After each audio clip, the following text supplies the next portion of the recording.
ریاکاری بھی ایسی چیز ہے جو بعض اوقات آدمی کو اس کا احساس نہیں ہوتا، اور وہ ہوتی ہے ریاکاری. جیسے مثلا اگر کوئی شخص اپنے آپ کو کہتا ہے کہ جی میں تو ناکارہ ہوں، ٹھیک ہے، تو زبان سے تو کہہ رہا ہے ناکارہ ہوں. اگر کوئی اس کے جواب میں یہ کہہ دے کہ واقعی بھئی آپ تو ہیں ناکارہ، تو کیا ہوگا؟ وہ اگر کوئی آدمی اس کی تصدیق کر دے اور کہے کہ بھئی آپ نے بالکل صحیح بات فرمائی، آپ واقعی ناکارہ ہیں، تو کیا گزرے گی دل پہ؟ اس سے پتہ چلا کہ ناکارہ جو کہہ رہا ہے وہ ویسے ہی دکھاوے کو کہہ رہا ہے.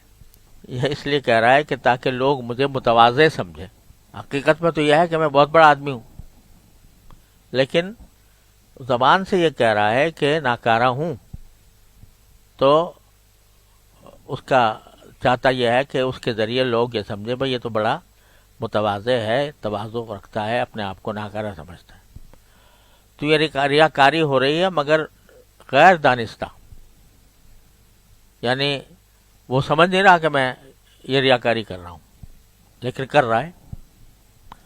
تو اس لیے اصل جو تصوف کا اور طریقت کا اور کسی شیخ کی طرف رجوع کا جو اصل مقصود ہے، وہ ہے ان باطنی جو فضائل ہیں ان کا حصول، اور باطنی جو رذائل ہیں یعنی بیماریاں ہیں ان کا علاج. اب سب سے بڑی چیز جو ہے نا دین میں باطنی صفات میں، وہ اخلاص ہے کہ جو کام کرے آدمی اللہ جل جلالہ کے لیے کرے. تو اس کو حاصل کرنا ہے، واجب ہے، فرض ہے. ایسا ہی فرض ہے جیسے نماز فرض ہے، اخلاص کا حصول بھی ایسا ہی فرض ہے.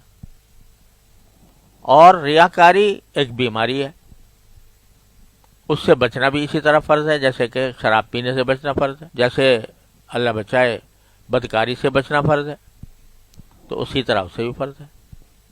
تکبر ہے تو اس سے بچنا فرض ہے. تو اصل مقصود جو طریقت کا ہوتا ہے وہ باطنی اعمال کی درستی ہے. تو اسی طرح جو باطنی بیماریاں ہیں ان میں بھی ضرورت ہے کسی طبیب کی، روحانی طبیب کی. روحانی طبیب آج کل کہہ دیتے ہیں تعویذ گنڈا کرنے والوں کو.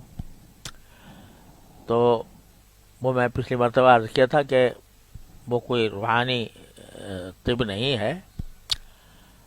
روحانی طب یہ ہے کہ جو کسی انسان کے اندر یہ پکڑے کہ بھئی اس کے اندر تکبر پیدا ہو رہا ہے، تو اس کا علاج کرتا ہے، اس کو بتاتا ہے کہ یہ کام کرو، یہ نہ کرو.